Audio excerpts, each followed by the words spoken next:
walk into a room, you smile, you say the right things, but no one looks at you like you matter. Why? Because leadership isn't about what you say, it's about how you stand.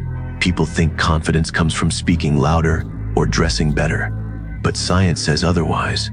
Your body language tells people who you are before you even open your mouth. And most of you are sending the wrong message. I'm going to show you one posture shift that changes how people see you forever. Not charisma, not money, just how you carry yourself. Stay with me. What I'm about to reveal will flip everything you know about power and presence. You've spent years trying to be liked, trying to fit in, trying to sound smart, trying to earn respect the hard way. But here's the truth, people don't wait to see if you deserve power. They read your body first, then decide. That awkward pause before you speak, they notice. The way you look down when someone challenges you, they remember. How you shrink into the background at meetings or parties. They already made up their minds about you, and it wasn't in your favor. Ask yourself this: why do some people walk into a room and suddenly everyone listens? Are they smarter, richer, better dressed? No, they just stand like they belong, and your brain picks up on that signal before logic even kicks in. Science calls it nonverbal dominance. I call it the silent war for attention, and most of you are losing it every day. This isn't about confidence, it's about biology. Your posture tells people if you're a leader or a follower.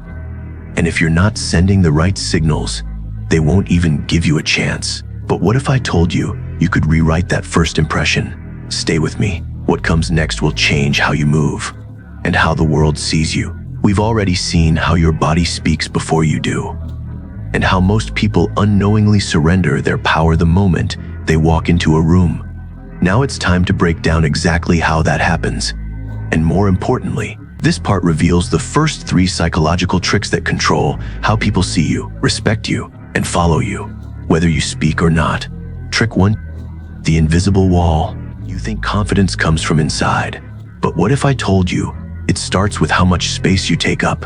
Imagine this: you're at work, a meeting just started. You sit in the corner, cross your legs, keep your arms close to your chest, maybe even hunch forward slightly. Meanwhile, someone else walks in, takes a seat at the center, spreads out, leans back confidently, and places both hands on the table like they own it. Who looks more in charge? Science says, the one who took up space. Psychologists call this power posing. It's not about arrogance, it's about claiming presence. When you shrink your body, you send a signal to others that you're unsure, unimportant, or unworthy. Your brain picks up on this too, and lowers testosterone while increasing cortisol.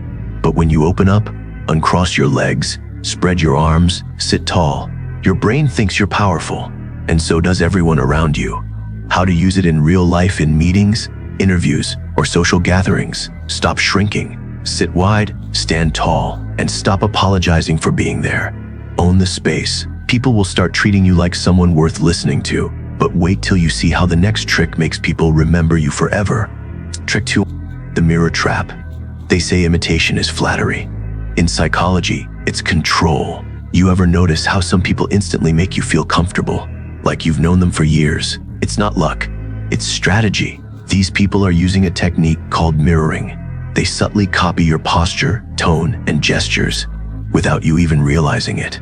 Let's say you're trying to convince your boss to approve a new project. If you lean forward and he leans forward too, something clicks in your brain. You suddenly trust him more. Or imagine a salesperson matching your speech pace. If you talk fast, they speed up. If you slow down, they match you. You feel heard, understood, safe. That's not magic. It's psychological manipulation through mimicry. Mirroring builds rapport and influence faster than any argument can, because humans are wired to like people who look and act like them. How to use it in real life. Next time you're in a conversation, watch the other person's posture and movement. Are they sitting with crossed arms? Cross yours too. Do they gesture when they speak? Try doing the same, subtly. Once they feel like you're on the same page, they'll be more likely to agree with you without even knowing why. But here's where it gets dangerous, because once you know how to mirror, you can control the way people feel about you. And that leads us to the next trick. Trick 3: the silent command. You don't need to shout to be heard. Sometimes silence speaks louder than words. Have you ever been in a group where one person didn't say much, but when they did, everyone listened? Why? Because they mastered the art of strategic stillness. Most people talk too much. They fill silence with noise. They interrupt. They babble. They beg for attention. But the real leaders, they wait. They stay silent. They let the energy build. Then, when they finally speak, the room changes. Their voice cuts through the noise. Their words carry weight. Their presence becomes undeniable. This isn't just charisma. It's timing and dominance wrapped into one. Silence creates tension. Tension demands attention. And attention gives you control. How to use it in real life next time you're in a meeting or a conversation. Try this. Don't jump in first. Let others talk. Observe. Wait until the silence feels awkward. Then speak. Your words will hit harder. Your presence will feel heavier. And people will start looking to you, even if you said nothing for most of the time. But now, get ready for the next level, where we reveal how one tiny shift in eye contact can make someone fall under your spell.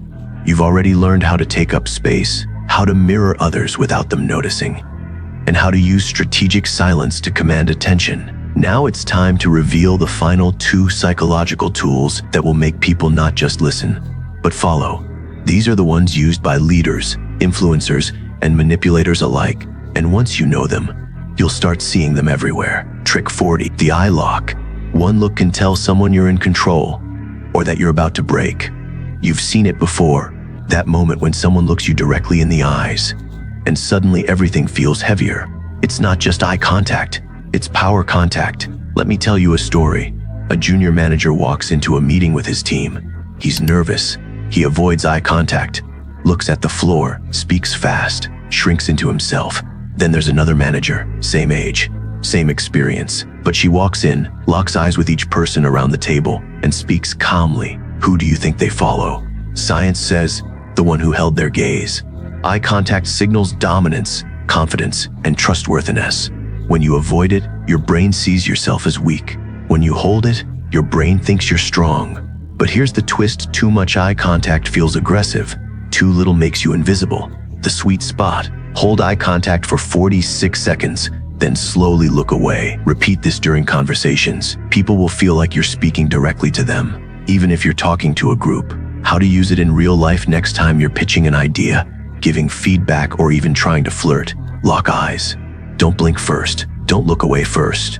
Let them feel the weight of your presence, and watch how quickly they shift to match your energy. But now get ready for the most dangerous trick of all. Trick 5, the slow burn.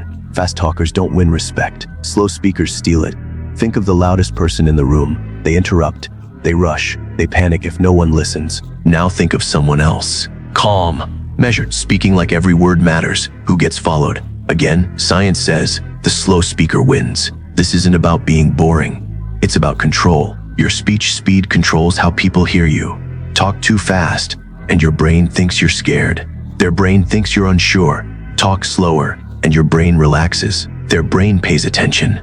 There's a reason top CEOs, politicians, and cult leaders speak slowly, because pace equals power. Let's say you're in a heated argument. Everyone is shouting. You raise your voice, and suddenly no one listens. But what if instead you pause, take a breath, then speak slowly? Suddenly the room changes. The noise fades. All eyes turn to you. Your words cut deeper. That's the slow burn effect. How to use it in real life, in any high-pressure situation, meetings, interviews, arguments. Force yourself to speak slower than you want to. Pause between sentences. Let silence build. Let your words land. You won't just sound powerful, you'll feel powerful. And people will lean in to hear what you have to say. But wait, because now we're going to flip the script completely. What I'm about to reveal in the next section will show you how you were never the problem. You were just playing by the wrong rules. Stay with me. This is where everything changes. You've been told your whole life to earn respect, to speak up, to prove yourself, to work harder, to be smarter, to be likable. But what if none of that was the real game?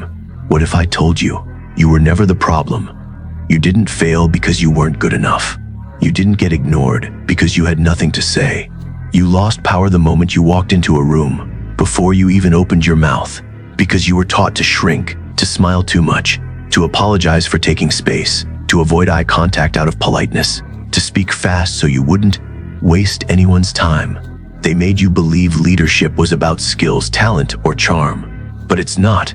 It's about presence, and presence isn't earned. It's claimed. Every trick we broke down, taking space, mirroring, silence, eye contact, and pace, they all point to one truth: power isn't given, it's taken. Now you know how to do it.